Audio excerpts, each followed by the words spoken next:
Nizamabad parliamentary విస్తృత స్థాయి సమావేశంలో నేరుగా కవిత బహిరంగంగానే ఒక కోటరీ ఏర్పాటైంది. కోటరీ కారణంగానే బీఆర్ఎస్ పార్టీ ఓడిపోయింది. ఆ కోటరీ గోడలు బద్దలు కొడితే తప్ప మనం అది మనుగడలోకి రాలేమంటే కూడా ఒక రకంగా ఆ కోటరీని ఫామ్ చేసింది కేటీఆర్ అనే సంకేతాలతో కూడా తను మాట్లాడడం జరిగింది. పెద్ద ఎత్తున చర్చనీయాంశమైంది. అంటే కవితకి కేటీఆర్కి మధ్య అంతర్గత కలహాలు ఉన్నాయా, లేకపోతే ఎందుకు ఆ మాట మాట్లాడుతుంటారు బహుశా? అంటే నేను అనుకుంటే పెద్దగా అంతర్గత కలహాలు ఏముండవు. ఒక ఫ్రస్ట్రేషన్లో మాట్లాడిన మాటలు ఏమిటో. ఇంకోటి, ఇప్పుడు ఎవడో తిట్టడం ఎందుకు, మనలో మనం తిట్టుకుంటే అయిపోయాయి కదా. ఒక రాజకీయ గేమ్ అంతే కదా, అట్లా ఉంటుంది. ఇప్పుడు మనం చూస్తాం చూడు, కాంగ్రెస్లో వాళ్ళే తిట్టుకుంటారు, బయటోడు ఎవడో అవసరం లేదు. రేవంత్ రెడ్డినో, బట్టినో, ఉత్తమ్నో, ఇంకోనో ఎవరో తిట్టాల్సిన అవసరం లేదు. ఓ తొలి వెలుగో లేకపోతే ఇంకోరో తిట్టాల్సిన అవసరం లేదు. అందరికంటే ముందు వాళ్ళే మాకు మేమే అనుకుంటున్నాం వాళ్ళు. అంతే. మూడవానికి ఎందుకు అవకాశం? ఎందుకు కోటరీ అనేది ఇప్పుడే ఎందుకు గుర్తుకొచ్చింది కవితకి? కోటరీ ఫామ్ చేసి ఆ కోటరీ ద్వారానే అన్ని పనులు చక్కబెట్టారు. ఇంకా ఇంకొక మాట ఏంటంటే, దళిత బంధు వాళ్ళకే ప్రతి రాష్ట్ర వ్యాప్తంగా ఏం జరగాలన్నా కోటరీ నిర్ణయిస్తేనే జరిగింది. ఆ కోటరీ గోడలు బద్దలు కొట్టాలన్నది. ఇంతగా కోటరీ ఎవరు ఉంటారు బహుశా? అంటే ఒక రకంగా అయితే మీరు అన్నట్టు చిన్న ఇటువంటి మనం అంటాం చూడు, పవర్ సెంటర్లని. ఇప్పుడు మా శేఖర్ అనేది ఒక పవర్ సెంటర్, కేటీఆర్ది ఒక పవర్ సెంటర్. ఆయనది ఎర్రవెల్లి ఫామ్ హౌస్ అయితే ఈయన జన్వాడ ఫామ్ హౌస్. ఇక కవితమ్మది ఒక పవర్ సెంటర్, హరీష్ రావుది ఒక పవర్ సెంటర్, సంతోష్ రావుది ఒక పవర్ సెంటర్. వీళ్ళు ఇవన్నీ కలిపి ఇంకొక power centre, coterie power centre ఒకటి ఉన్నది. ఈ పవర్ ఆమె దృష్టిలో ఏంది, జగదీశ్వర్ రెడ్డి, పల్లరాజేశ్వర్ రెడ్డి, ఇట్లా కొంతమంది ఉన్నారు. అది ఒక కోటరీ. అటు అడ్వైజర్ల పేరుతో వాళ్ళు, ఇది ఒక కోటరీ అన్నట్టు. ఇట్లా డిఫరెంట్ పవర్ సెంటర్లు ఆపరేట్ చేస్తాయి. ఇవన్నీ ఉన్నాయమ్మా. ఓ కవితమ్మ, ఇవన్నీ మీకు తెలుసు. ఇవాళ మీరు మాట్లాడుతున్నారు, మీకు 30 రోజులు గడువిస్తాం. 30 రోజుల్లో మరి చక్కదిద్దుతావా? చక్కదిద్దు మరి. ఆ ధైర్యం ఉందా మీకు? మాటలొద్దు, మీడియా ముందు ఎన్నైనా మాట్లాడతాం. ఇవాళ స్టేట్మెంట్ ఇస్తాం, తెల్లారి మర్చిపోతాం. దానివల్ల లాభం ఏముంది? కార్యరూపం దాల్చాలి. ఇప్పుడు మన పెద్దలు చెప్తారు, అరే బిడ్డ, మాటలు కోటలు దాటినా నీ కాలు గడప దాటకపోతే దేనికి పనికిరావు బిడ్డ అంటారు. దీనికి గాంధీ, అంబేద్కర్, మార్క్స్, లెనిన్, అయ్యే స్వామి వివేకానంద ఎవ్వరు అవసరం లేదు. అరే ఊర్లలో పోతే వాళ్ళు మంచి విషయాలు చెప్తారు. అదును చూసి దెబ్బ కొట్టు, పదును చూసి ఇత్తనం పెట్టు అంటారు. దీనికి మార్క్స్ కావాలనా, అంబేద్కర్ కావాలనా? అరే నెత్తి నూనె లేనోళ్ళు, కాళ్ళకు చెప్పు లేనోళ్ళు చెప్తారు. అరే ఎగిరెగిరికి పడకు బిడ్డ, ఎగిరెగిరికి పడితే బుడ్డ దిగుతుంది బిడ్డ అంటారు. ప్రజల్లో పోతే చాలా విషయాలు చెప్తారు. ప్రజలు విస్మరించారు కాబట్టి, ప్రజల యొక్క అభిప్రాయాన్ని, ప్రజల సమస్యలు పక్కన పెట్టారు కాబట్టి ఈరోజు ప్రజలు తీర్పు ఇచ్చారు. అక్కడికి వస్తే ఆ పార్టీ లేకుండా అయిపోయింది పరిస్థితి. సో ఏం చెప్తారు అంటే, ఓవరాల్గా ప్రస్తుతం జరిగిన రాజకీయ పరిణామాల దృష్ట్యా వైపు బీఆర్ఎస్ పార్టీ మీ సంగతి చూస్తాం, మీ అంత చూస్తామని కాంగ్రెస్ హెచ్చరించడం, కాంగ్రెస్ పార్టీ ఏదో చేస్తున్నాం కానీ చెప్పి వాళ్ళు కౌంటర్ చేయడం, ఇవన్నీ కూడా జరుగుతున్న తతంగంలో ప్రజల అభిప్రాయం ఏముంటుంది బహుశా? నా అభిప్రాయం ఒక్కటే. ఇప్పుడు మనం ఇక్కడ కూర్చున్నాం, శేఖర్ అన్న వచ్చి ఇక్కడ కూర్చొని, ఇప్పుడు టీఆర్ఎస్ పార్టీ 2001 పెట్టినాడు, ఇక్కడికి వచ్చి ఇక్కడ దండం పెట్టి ప్రతిజ్ఞ చేసి ఇక్కడి నుంచి దురదృష్టానికి వచ్చినాం. అమరవీరులను గుర్తు చేసుకున్నాం. ఆడికి వచ్చి అప్పుడు ఏం చెప్పినాం, చాలామంది మర్చిపోయారు.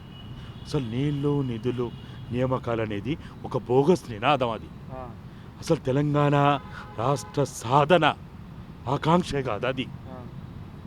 మేము 2001 ఏప్రిల్ 20 నాడు ఏం చెప్పినాం, విద్యారంగంలో సమూలమైన మార్పు చేస్తాం. 1, 2 వైద్య రంగంలో సమూలమైన మార్పు చేస్తాం. 3 తెలంగాణలో 18 సంవత్సరాలు నిండిన వాళ్ళకి ఉపాధి రంగంలో భద్రత కలిగి చట్టబద్ధమైన ఉపాధి రంగాన్ని ఏర్పాటు చేస్తాం. 4 తెలంగాణ సంపదని కాపాడుతాం, రక్షణ చేస్తాం అని. 5వది సెల్ఫ్ రెస్పెక్ట్, ఆత్మగౌరవం. ఈ 5 చెప్పినాం. అరే ఓ పనికి వాళ్ళ నీళ్ళు, నిధులు, నియామకాలని ఒక బోగస్ నినాదం తీసుకొచ్చి ఒక యాసప్రాసలు మాట్లాడి కుట్రపూరితంగా, మోసపూరితంగా, అరే ఇప్పటికీ 63% కుటుంబాలకి తెలంగాణలో 1 ఎకరం పట్టా భూమి కలిగిన వాళ్ళు లేరు. ఇప్పుడు మీరున్నారు, మీకు ఎంత భూమి ఉందో నాకు తెలియదు, మీకు నీళ్ళు వస్తే ఏంటి రాకపోతే ఏంటి? ఎవరికి కావాలా? నెత్తి మీద పోసుకోవడానికా? 63% ప్రజలకి 1 ఎకరం భూమి లేదు. ఆ ఉద్యోగాలు నియామకాలు అన్నావు. ఇప్పుడు మీరు చెప్పినట్టే, అందరు చెప్పినట్టే 30 లక్షల మంది నిరుద్యోగులు రిజిస్ట్రేషన్ చేసుకున్నారు. అది అందరూ చెప్తున్న విషయం. ఇస్తే సస్తే ఎంతమందికి ఇస్తారు? 2 లక్షల మందికి ఇస్తారు. చిత్తశుద్ధి ఉంటే, కమిట్మెంట్ ఉంటే, బాధ్యత ఉంటే అది 2 లక్షల మందికి ఇస్తారు. మరి 28 లక్షలు ఎక్కడ పోవాలా? వదిలేస్తారు వాళ్ళని? ప్రపంచంలో ఏ దేశంలో కూడా 2% మించి ప్రభుత్వ ఉద్యోగాలని ఉండవు, ఇవ్వలేరు. కమ్యూనిస్ట్ సమాజంలో లేదు, సోషలిస్ట్ సమాజంలో లేదు, ఏ సమాజంలో కూడా ఉండదు. ఉపాధి రంగమే చాలా గొప్ప అవకాశాలు ఇస్తుంది. ఉపాధి రంగం అనేదే ఆ రోజు మనం నిర్ణయించుకున్నాం. ఉపాధి రంగం బలోపేతం చేయాలి. అట్లనే మన పూర్వీకులు కొన్ని 100,000 సంవత్సరాలుగా ఈ సంపద కాపాడిండ్రు. మీరు గోదావరి కని కదా, మీ బొగ్గు గనుల పరిస్థితి ఏంటిది? ఆడెవడన్నా బతకగలుగుతారా? చదువుకున్నోడు ఎవడన్నా గోదావరి కని, మందమని, మంచిర్యాల, బెల్లంపల్లి, కాగజ్ నగరు ఉన్నారా? ఉంటారా? 100,000 ఫీట్ల వరకు బోర్లు వేస్తే పంచరంగులు నీళ్ళు వస్తున్నాయి. ఇటువంటి తెలంగాణ కోసమా ఇది అభివృద్ధి అంటే? కాలుష్య కోరల్లో ఇవాళ గర్భిణీ దాల్చలేని పరిస్థితి వచ్చింది తెలంగాణలో. మూసీ పరివాహక ప్రాంతాల్లో యవ్వనంలో ఉన్న స్త్రీలు, అన్ని రకాలుగా ఆరోగ్యంగా ఉన్న స్త్రీలు ఇవాళ గర్భం దాల్చలేని పరిస్థితిలో ఉన్నారు. మెదక్ జిల్లాలో కానీ, మూసీ పరివాహక ప్రాంతాల్లో కానీ, మీ సింగరేణి పరివాహక ప్రాంతాల్లో పూర్తిగా ఇవాళ మనము కాలుష్యాన్ని తింటున్నాం, కాలుష్యాన్ని పీల్చుకుంటున్నాం, కాలుష్యకరంగా ఉన్నటువంటి నీళ్లు తాగుతున్నాం. అంటే ఇలా మన మనసులో అసలు ఎవడైనా 60 ఏళ్ళు 70 ఏళ్ళు బతకగలిగే పరిస్థితి ఉందా? సో ఇవన్నీ ఆశయాలు కాస్త నిధులు నియామకాలతో కప్పిపెట్టేసారు. అదొక బోగస్. అసలు బంజాల మాట్లాడడం. సో రేపటి రోజున పార్లమెంట్ ఎన్నికలు వస్తున్నాయి. సోకాళ్ళు విన్నట్టుగా మీ శేఖర్ అన్న రేపటి రోజున పార్లమెంట్కి పోయితే కూడా సన్నద్ధమవుతున్నారట. ఏంది ఎట్లా ఉండబోతున్నారు రేపటి రోజున రాజకీయం? ఏం చేయాలంటే ఇక్కడ రావాలా, ఇక్కడ కూర్చోవాలా, మీలాంటి వాళ్ళందరినీ పిలుచుకోవాలా. అప్పుడు పిలుచుకోలేదా? అప్పుడు చెప్పినావు కదా, ఏంది మొంగలు పురుగును ముద్దు పెట్టుకుంటా కుష్ఠరోగుని కవ్వలించుకుంటా అన్నావు కదా. అరే మీకు కుష్ఠరోగులం కాదు, గొంగలి పురుగులం కాదు, మమ్మల్ని ముద్దు పెట్టుకోకు. వచ్చి మాట్లాడు. కాకితో కబురంపినా మా ఖర్చులతోటి ఇక్కడికి వస్తాం కదా. మాకు ఏమొద్దు, ఈ నేల మీద కూర్చుంటావు. మాకు సోఫాలు వద్దు, టెంట్లు వద్దు, ఏసీలు వద్దు. ఎండలో కూర్చుంటావు, వానలో కూర్చుంటావు, చలిలో కూర్చుంటావు. అరే మేము చెప్పే జర ఇను శేఖర్ అన్న, నీకు జ్ఞానోదయం అవుతుంది.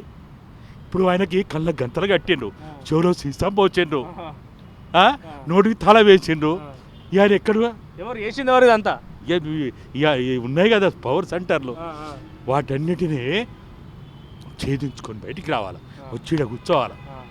కూర్చుంటే మనం బ్రహ్మాండంగా అని చేయమా? ఆయనకి చోటలు పడితే విసనగారితో విసురుదాం, గాడు పోస్తట్టు భోజనం పెడదాం.